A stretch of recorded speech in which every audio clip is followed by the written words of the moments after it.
नमस्कार, DD news में आपका स्वागत है। मैं हूं चंद्रशेखर जोशी और हमारे इस विशेष बुलेटिन में आपका स्वागत है। मेरे साथ हैं मेरे सहयोगी शरद मुदगल।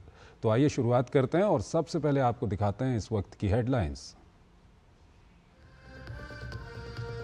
प्रधानमंत्री मोदी और राष्ट्रपति दिसानायके की मौजूदगी में कोलंबो में रक्षा, सूचना, तकनीक समेत हुए 7 समझौते। श्रीलंका के सर्वोच्च सम्मान से नवाजे गए पीएम मोदी। पीएम ने जताई खुशी, कहा ये सभी देशवासियों का सम्मान।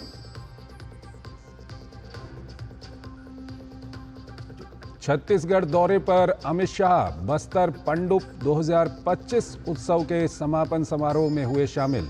कहा अगले चैत्र नवरात्रि तक खत्म हो जाएगा लाल आतंक। नक्सलियों से हथियार छोड़ मुख्यधारा से जुड़ने की अपील की। नक्सलवाद को खत्म करने की दिशा में सरकार की एक और बड़ी सफलता। तेलंगाना में 66 पुरुष और 20 महिलाओं समेत 86 नक्सलियों ने किया आत्मसमर्पण।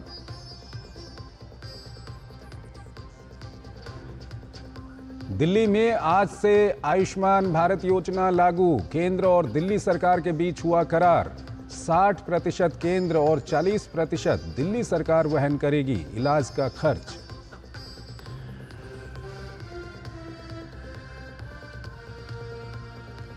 और भारतीय सिनेमा के दिग्गज अभिनेता मनोज कुमार पंचतत्व में हुए विलीन। फिल्म जगत के कलाकारों ने नम आंखों से दी अंतिम विदाई।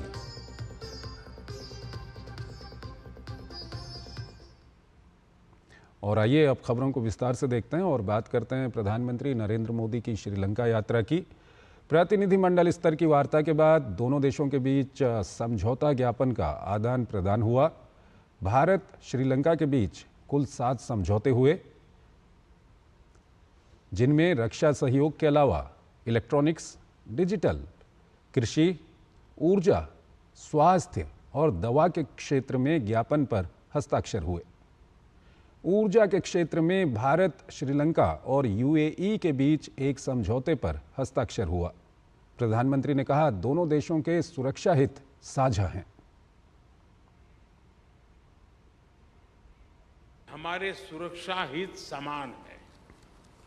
दोनों देशों की सुरक्षा एक दूसरे से जुड़ी है और एक दूसरे पर निर्भर है।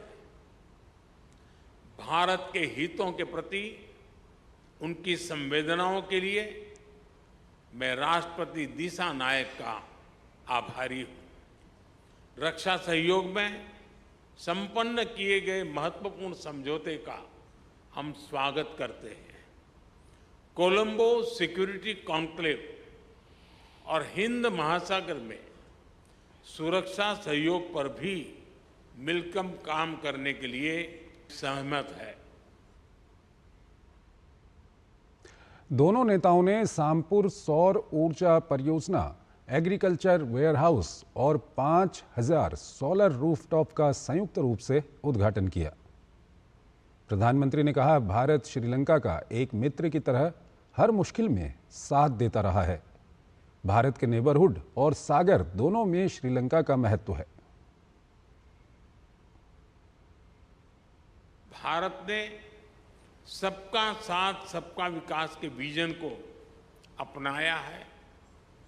हम अपने पार्टनर देशों की प्राथमिकताओं को भी महत्व देते हैं।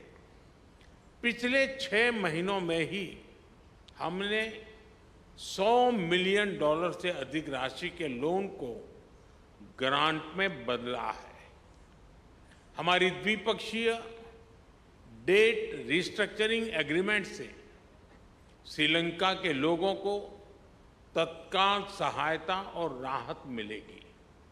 आज हमने इंटरेस्ट की दर को भी कम करने का निर्णय लिया है। यह प्रतीक है कि आज भी भारत श्रीलंका के लोगों के साथ खड़ा है। पूर्वी प्रांतों के सामाजिक और आर्थिक विकास के लिए लगभग 2.4 बिलियन लंकन रुपए का सहयोग पैकेज दिया जाएगा। प्रधानमंत्री नरेंद्र मोदी को श्रीलंका मित्र विभूषण सम्मान से सम्मानित किया गया। प्रधानमंत्री ने इस सम्मान के लिए भारत की ओर से श्रीलंका का आभार जताया।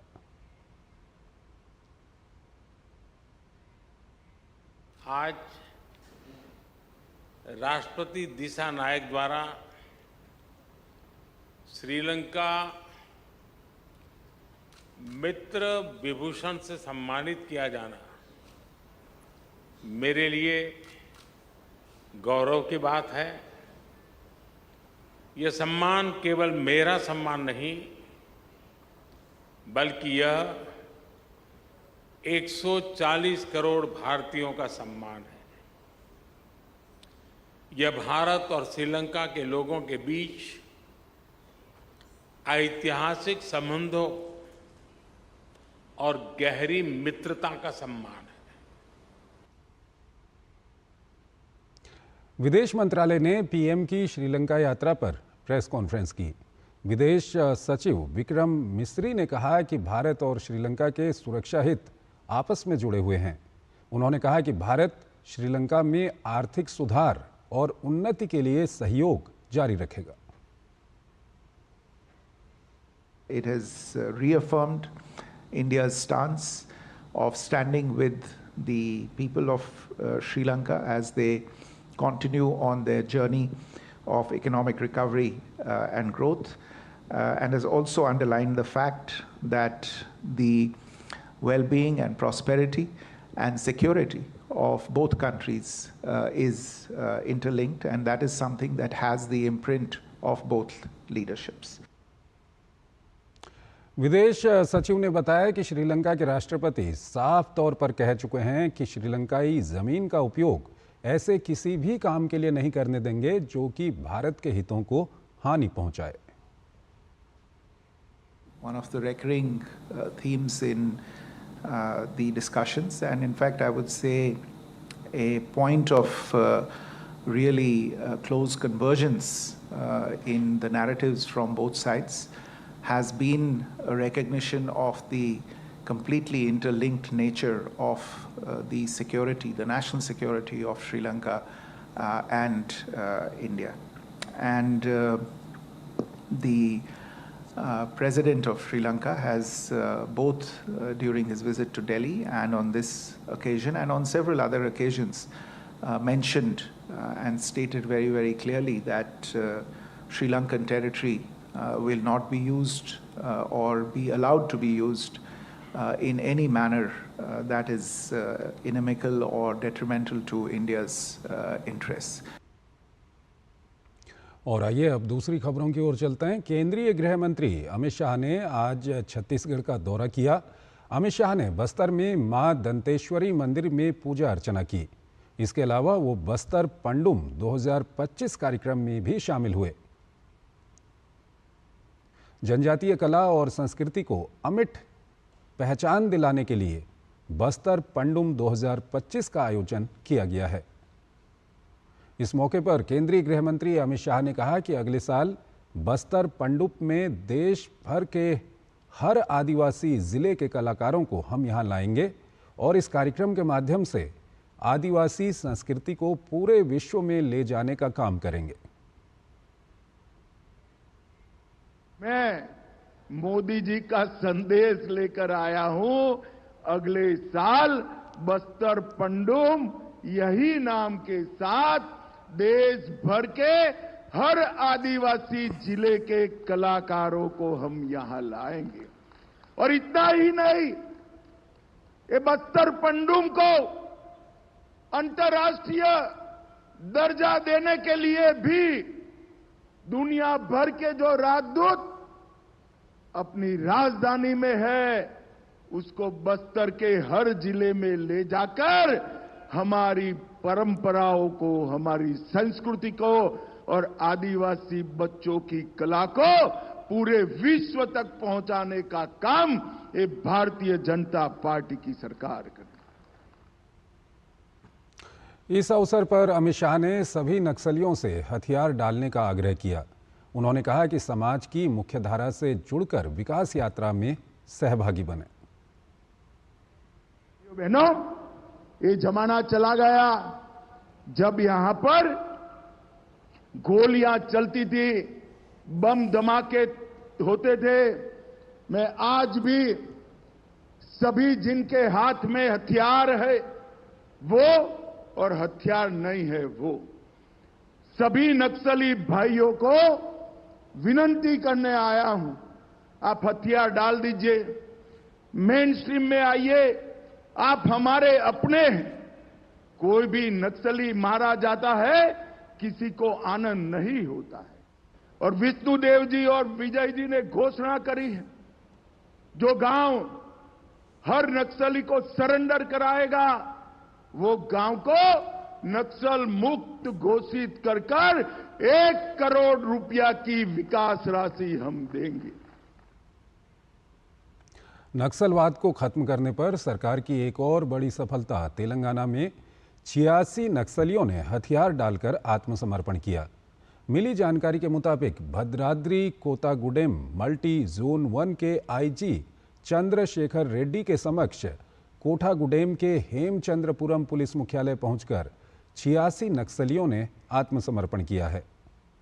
बताया जा रहा है कि जिन 86 माओवादी पार्टी सदस्यों ने भद्राद्री कोठागुडेम जिले और मुलुगु जिले की पुलिस के समक्ष आत्मसमर्पण किया है और ये सभी नक्सली छत्तीसगढ़ के रहने वाले हैं।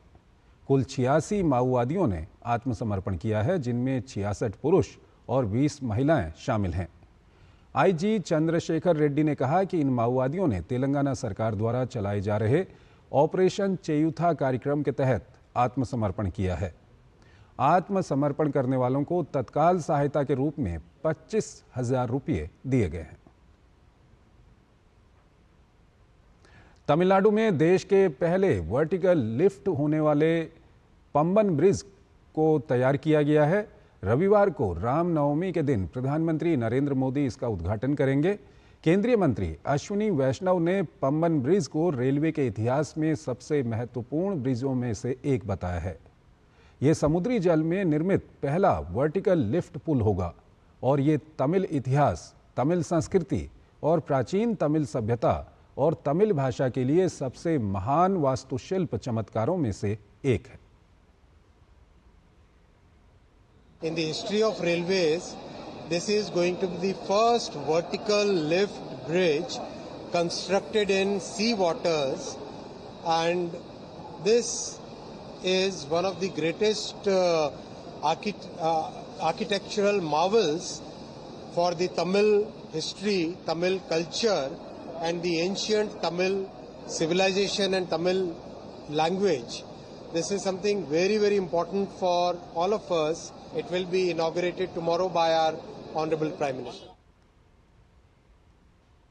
तमिलनाडु में बना पहला वर्टिकल पंबन ब्रिज भारत की इंजीनियरिंग क्षमता और दूरदर्शी बुनियादी ढांचे के विकास का प्रमाण है।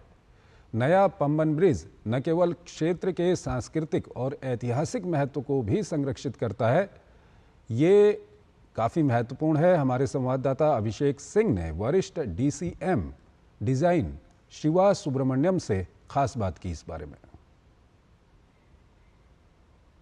हमारे साथ हैं शिवा सुब्रमण्यम जी, जो सीनियर DGM है इस पंबन ब्रिज के डिज़ाइन के।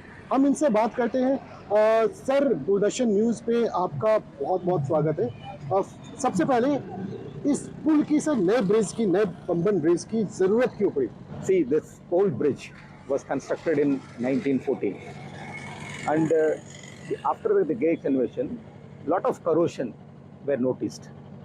So, railway, after inspecting with SCRC and IIT, decided that the bridge has got highly corroded and highly stressed out. So, we wanted to replace it, especially the lifting span. So when that replacement came, we had 3 different types. The existing one is a bascule type, lifting it with a cantilevering. The second one is the swing type, horizontally it will move. The third one is the vertical lift. What you are now seeing is the third one. And why we chose this one? In most of the foreign countries, the old bascule bridges were all replaced by this vertical lift only. So this also we have decided we'll go for the vertical lift. We started the bridge in 2019. We had stuck up with COVID outbreak 2 times. One in 2020 and the other one is 2021. So in both the occasion, it was around 6 to 8 months. Our work was completely stopped. ये जो नया Pamban bridge है ये standard gauge का है और इस पे डबल लाइन के भी ऑप्शन है। कैमरामैन राधे कृष्णा के साथ अभिषेक सिंह, डीडी न्यूज, रामेश्वरम। खबरें अभी और भी हैं, लेकिन यहाँ पर एक छोटा सा ब्रेक लेते हैं। स्वागत है आपका ब्रेक के बाद। बेंगलुरु के नागबारा इलाके में भाजपा कार्यकर्ता की आत्महत्या का मामला तूल पकड़ता दिखाई दे रहा है। कर्नाटक के कोडागु जिले के सोमवारपेट के निवासी विनय सोमैया ने अपने कार्यालय में आत्महत्या कर ली थी। विनय ने अपने सुसाइड नोट में कांग्रेस नेताओं पर उन्हें झूठे मामले में फंसाने और लगातार प्रताड़ित करने का आरोप लगाया था। कोडागु में आज भाजपा कार्यकर्ताओं ने आत्महत्या के मामले में राज्य सरकार के खिलाफ विरोध प्रदर्शन भी किया। भाजपा कार्यकर्ताओं ने मामले में जल्द से जल्द एफआईआर में कांग्रेस नेताओं के नाम शामिल करने की मांग की। विनय सोमैया ने खुदकुशी से पहले व्हाट्सएप और फेसबुक पर एक लंबा सुसाइड नोट पोस्ट किया था। बीजेपी नेता ने अपने सुसाइड नोट में दावा किया कि उन पर राजनीति से प्रेरित होकर एफआईआर की गई है, जिससे वो लोगों की नज़र में अपराधी बन गए हैं। इसके कारण उनके परिवार को शर्मिंदगी उठानी पड़ी। भाजपा नेताओं ने तीखी प्रतिक्रिया व्यक्त करते हुए इस घटना को राजनीतिक प्रतिशोध का नतीजा बताया है। कर्नाटक विधानसभा में विपक्ष के नेता रमैया अशोक ने इसे दुखद घटना बताते हुए राज्य सरकार पर हमला बोला है। This is torture from last 2-3 years because the 2 months. Because one development work he posted, why is not happen? That is the reason. That is the reason. After deleting also they are threatening every day. Entire family, his sisters, his brother, every torture. After he went to our party leader, they gone to court. They can stay in a lower court also, higher court also. After that also. After also threatening is happening because the Congress party, every police station in Karnataka. और आइए अगली खबर की ओर चलते हैं। दिल्ली में आयुष्मान भारत योजना लागू हो गई है।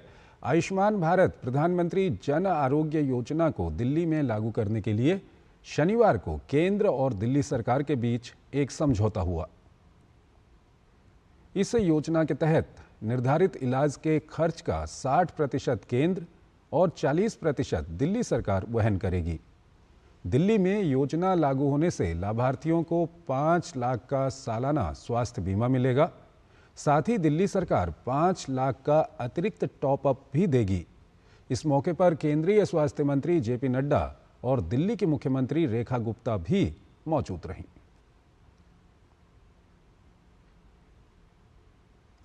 उत्तर प्रदेश के मुख्यमंत्री योगी आदित्यनाथ ने वक्फ संशोधन विधेयक 2025 के पारित होने को अवैध कब्जों और भ्रष्टाचार को खत्म करने की दिशा में एक महत्वपूर्ण कदम बताया है।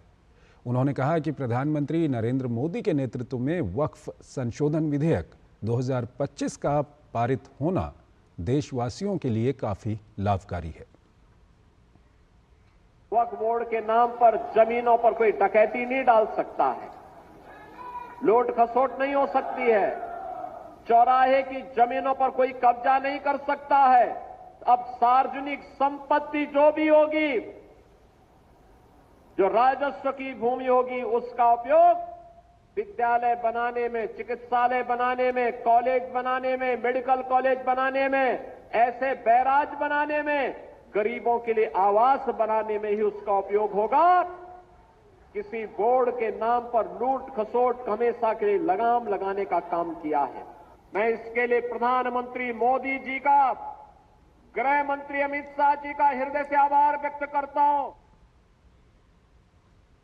भारतीय सिनेमा के भारत कुमार यानी मनोज कुमार का शनिवार को राजकीय सम्मान के साथ मुंबई में अंतिम संस्कार किया गया। दिवंगत अभिनेता के अंतिम संस्कार में फिल्म जगत के तमाम सितारे पहुंचे और नम आंखों से उन्हें विदाई दी। मनोज कुमार के 2 बेटों विशाल और कुणाल ने अपने पिता को मुखाग्नि दी। अंतिम संस्कार के वक्त उन्हें 3 बंदूकों की सलामी भी दी गई। अंतिम संस्कार के वक्त अमिताभ बच्चन और सलीम खान, अभिषेक बच्चन, अरबाज खान, सुभाष घई, अनु मलिक, जायद खान, प्रेम चोपड़ा और राजपाल यादव सहित मनोरंजन जगत की प्रमुख हस्तियां मौजूद रहीं।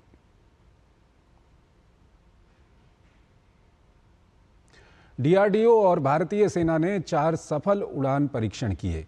ये परीक्षण ओडिशा के तट से मध्यम दूरी की सतह से हवा में मार करने वाली मिसाइल MRSAM के सेना संस्करण का किया गया। 3 और 4 अप्रैल को हुए इन परीक्षणों में मिसाइलों ने तेज गति वाले हवाई लक्ष्यों को सटीकता से ध्वस्त किया। सभी परीक्षण लंबी, छोटी दूरी और ऊंचाई पर लक्ष्यों को भेदने में सफल रहे। MRSAM को DRDO और इजराइल एरोस्पेस इंडस्ट्रीज ने मिलकर भारतीय सेना के लिए विकसित किया है।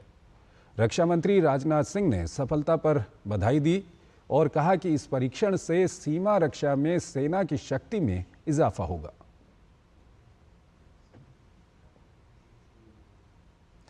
पूरे भारत में चैत्र नवरात्रि का जश्न जोरों पर है। नवरात्रि के 8वें दिन महाअष्टमी स्नान का विशेष महत्व है।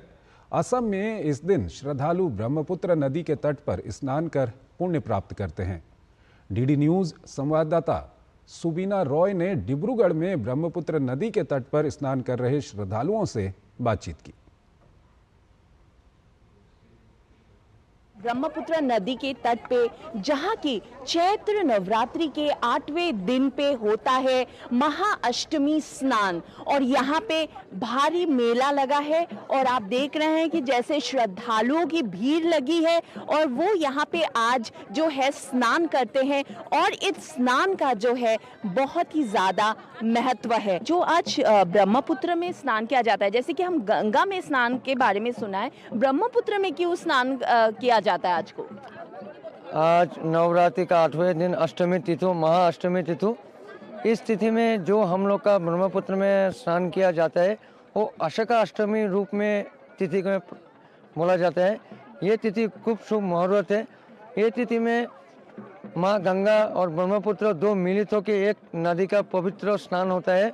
यहाँ पे जो लोग आदमी नहाते हैं उसका पूर्व पुरुष का तिल तर्पण में किया जाता है। ब्रह्मपुत्र को परशुराम भगवान से जोड़ा जाता है, तो परशुराम जी ने जो यहाँ पे स्नान करके अपने जो है पापों को धोया था, ऐसा माना गया है।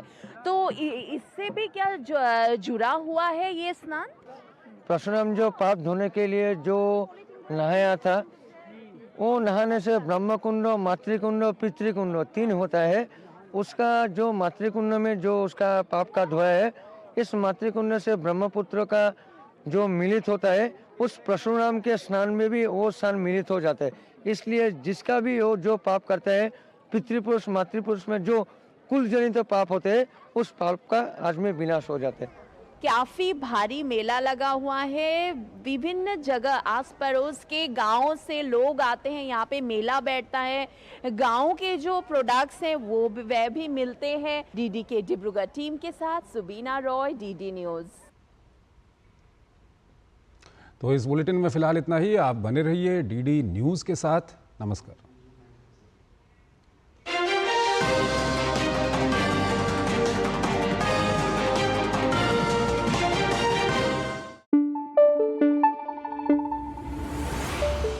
Thank you.